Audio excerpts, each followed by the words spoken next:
Pakistan's defense export drive has hit a new milestone. Minister for Defense Production Raza Hayat Hiraj has confirmed that Islamabad is currently in advanced negotiations with 13 different countries for major hardware sales. The deals, primarily involving the JF-17 Thunder Block 3 and drone systems, are reportedly at a mature stage with 6 to 8 of these nations. Analysts project these contracts could formalize a $13 billion export pipeline by year's end, driven by the combat-tested reputation of Pakistani hardware following recent regional escalations. Prime Minister Shehbaz Sharif has landed in Switzerland to lead the Pakistani delegation at the World Economic Forum, WEF, 2026. His agenda is heavily focused on the informal gathering of world economic leaders, IGWEL, where he is scheduled to speak on restoring a spirit of dialogue. Beyond the plenary, the PM's itinerary includes high-stakes, sideline meetings with corporate heads to secure investment for the country's newly deregulated energy sector, positioning Pakistan as a stable pivot for trade between Central Asia and the Arabian Sea. The strategic Gulf Pakistan security architecture is expanding. Sources indicate that Azerbaijan is finalizing protocols to formally join the 2026 Defense Pact as an observer member, with full integration expected later this year. This follows the recent $4.6 billion purchase of Pakistani fighter jets by Baku. Defense observers view this as the natural evolution of the three brothers, Pakistan, Turkey, Azerbaijan, alliance merging with the new Saudi-led bloc, creating a formidable military axis stretching from the Caspian to the Red Sea. Tensions in East Jerusalem have spiked again as Israeli authorities commenced a new wave of demolitions in the Silwan neighborhood. Municipal bulldozers, backed by security forces, razed 50 Palestinian structures this morning, citing a lack of building permits.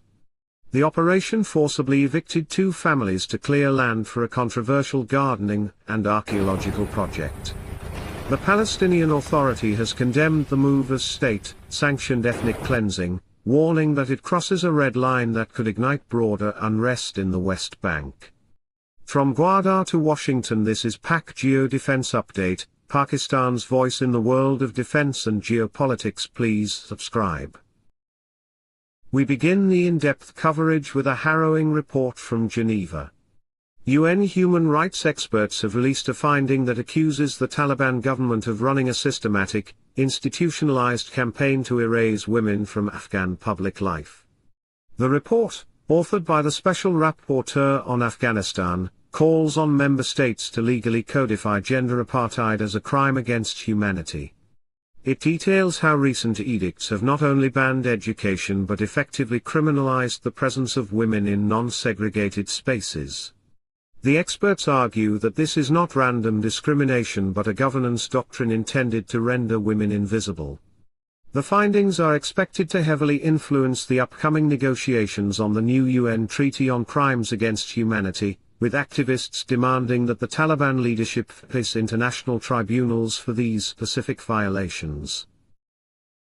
A defining moment for the Middle East, the United States has officially completed its withdrawal from the Al-Asad airbase in western Iraq. The Iraqi Defense Ministry confirmed the handover of the facility this morning, marking the end of a 2-decade American presence at one of the region's most significant military hubs. While a small contingent of roughly 300 advisors remains in Erbil, the exit from Anbar province fulfills the September 2025 agreement between Washington and Baghdad. The base, which once housed thousands of U.S. troops and weathered Iranian missile strikes, is now under full command of the Iraqi Counterterrorism Service. Defense analysts see this as the definitive shift of U.S. posture away from boots on the ground toward over-the-horizon monitoring, leaving a security vacuum that regional powers are already racing to fill. A historic economic breakthrough for Islamabad. For the first time in history, Pakistan's IT exports have shattered the $400 million monthly ceiling. Data released by the State Bank of Pakistan reveals that export remittances for December 2025 hit a staggering $437 million, a 25% jump year-on-year. This surge is attributed to the government's new digital freelancer policy, which allowed for 100% dollar retention, and the rapid expansion of software houses into the Gulf market. Diplomatic relations between New Delhi and Dhaka have hit a new nadir. India has announced the recall of diplomats' families from Bangladesh, effectively downgrading its mission to a non-family posting, a status previously reserved only for high-risk zones like Pakistan. The Ministry of External Affairs cited deteriorating security conditions and unchecked extremist mobilization against Indian interests following the recent political upheavals in Dhaka. While the High Commission remains operational, the evacuation of dependents signals that New Delhi anticipates a long-term period of instability. Sources suggest this move was precipitated by intelligence reports warning of potential targeted attacks on Indian personnel, further isolating the interim Bangladeshi government, which is struggling to stabilize its ties with its largest neighbor. In a major step toward reunifying the fractured Syrian state, the government in Damascus has signed a comprehensive truce and integration agreement with the Kurdish-led Syrian Democratic Forces (SDF). Under the terms of the deal, verified by the Sana news agency, the SDF will withdraw from civil administration duties in Raqqa and Deir el-Zur, handing control back to state institutions.